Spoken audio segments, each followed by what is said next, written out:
பாருங்க, அவ ஏர்ன் பண்ற அமௌண்ட்ல அத சேவ் பண்றா. ஆன்லைன் பேங்க் அக்கவுண்ட்ல வார அமௌண்ட்ட வந்து சேவ் பண்ணிட்டு, அவங்களோட பிரதர், சிஸ்டர்ஸ் வந்து படிப்புக்காக ஒரு எக்ஸ்ட்ரா தேவை ஏற்படும்போது என்ன கான்டாக்ட் பண்ணி சொல்லுவா. நீங்க சார் இப்ப 10,000க்கு எவ்வளவு வரும் டாலர் எடுக்கணும், எவ்வளவு வரும்னு சொல்லி எடுத்து, அதை என்ன செய்வாங்கன்னா, அவங்களோட அக்கவுண்ட்டுக்கே ட்ரான்ஸ்ஃபர் பண்ணுங்கன்னு சொல்லுவா.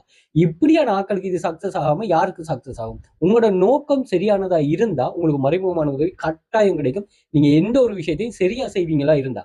வணக்கம் கைஸ்.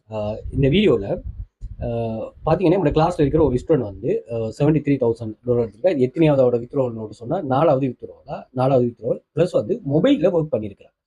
இது சரி, இப்போ இந்த மொபைல்ல ஒர்க் பண்ணி நீங்க இந்த ஒரு மொபைல் எதுக்காக வாங்குறீங்க? நீங்க வாங்குற நோக்கத்தை சொல்லுங்க. பெரும்பான்மையான நீங்க வீடியோ பார்த்துக்க பெரும்பான்மையான ஆட்கள் என்ன செய்றீங்கன்னா, ஒரு பொழுதுபோக்குக்காக, ஒரு டெக்னாலஜியை லேர்ன் பண்றதுக்காக, ஏதோ ஒரு விஷயத்துக்காக பர்ச்சேஸ் பண்றீங்க.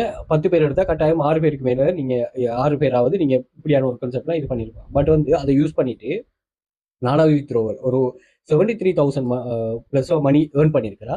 சரி, இவ ஏர்ன் பண்ணிக்கிற விஷயம் ஓகே. இவரோட ஜேர்னியை கொஞ்சம் சொல்றேன்னு பார்த்துக்கொள்ளுங்க. ஏன்னா இப்போ நான் ஒரு அட்வர்டைஸ்மெண்ட் ஒன்று போடுறேன். ஓகே, அட்வர்டைஸ்மெண்ட் ஒன்று நீங்க பாக்குறீங்க.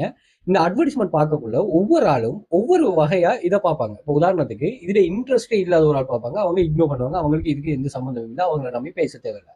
ரெண்டாவது கேட்டகரி என்னன்னு சொன்னா, இது ஒரு தேவை ஒன்று இருக்கு. இப்போ உண்மையாவே நீங்க லைஃப்ல ஓகே மணி மேக்கிங்கிறதுக்குரிய ஒரு தேவை ஒன்று கட்டாயம் இருந்துகிட்டே இருக்கு. ஏன்னா அதுக்கு வழிகள் வந்து நம்ம தேடுவோம். அந்த வழிகள்ல முக்கியமா ஓகே, நீங்களா இருந்தாலும் சரி, நானா இருந்தாலும் சரி, எந்த பேரண்ட்ஸா இருந்தாலும் சரி, உங்களோட பேரண்ட்ஸா இருந்தாலும் சரி, என்னோட பிள்ளைகளா இருந்தாலும் சரி, உங்களோட பிள்ளைகளா இருந்தாலும் சரி, பிரதர் சிஸ்டரா யாரா இருந்தாலும் சரி, நீங்க சொல்ற ஒரே விஷயம் என்னன்னு தெரியுமா? நீங்க மணி மேக் பண்றதா இருந்தா, அதாவது நீங்க ஒரு ஜொப் ஒன்று சொல்றீங்களே, அந்த ஜொப்ட ஸ்டைல் எப்படி இருக்குன்னு சொன்னா ஒரு ஜெனியூனா இப்ப நீங்க செட் இன் பண்ணி ஒரு ஏசிக்கு இல்ல உங்களோட ஃபுல் ஃப்ரீடம்ல ஒர்க் பண்ணக்கூடிய ஒரு ஷெடியூல்ல நீங்க ஒர்க் பண்றதுக்கு பிஹைண்ட்ல இருக்கிறது லேர்னிங், அதாவது ஒரு knowledge ஒன்று இருக்கு. அந்த knowledge நீங்க கஷ்டப்பட்டு தான் படிக்கணுங்கிறத நீங்க சொல்லுவீங்க. இதை நீங்க முழுமையா எல்லாரும் ஏற்றுக்கொள்வீங்க.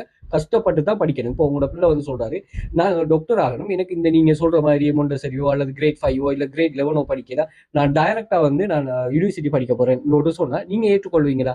இல்ல சிஸ்டம் ஏற்றுக்கொள்ளுமா? அப்படிதான் என்னட்ட சில பேர் கேட்கறாங்க. சார் நான் இன்னைக்கு ஜாயின் பண்ணிட்டேன், நாளைக்கு வந்து இந்த மாசம் எனக்கு 2 லட்சம் ரூபாய் earn பண்ணும். முதல்ல எனக்கு அவருக்கு அவர் என்ன knowledge எப்படி ஒர்க் பண்றாரு எப்படிங்கிறது எனக்கு தெரியாது. லேர்ன் பண்ணலாம் நீங்க, ஆனா முதல்ல இதை லேர்ன் பண்ணணும். அப்ப அந்த லேர்னிங்க பேஸா வச்சுதான் நீங்க இது பண்ணுவோமே. அதே மாதிரி தான் பிள்ளைகள், நீங்க மொண்டசரில பாருங்க, எல்லாரும் டாக்டர் இன்ஜினியர், பட் வந்து நீங்க ஓஎல் ஏஎல் போனதுக்கு ரியாலிட்டி என்னங்கிறது புரியும். அது வரைக்கும் ஒரு கற்பனையான ஒரு விஷயமா தான் அது இருக்கு.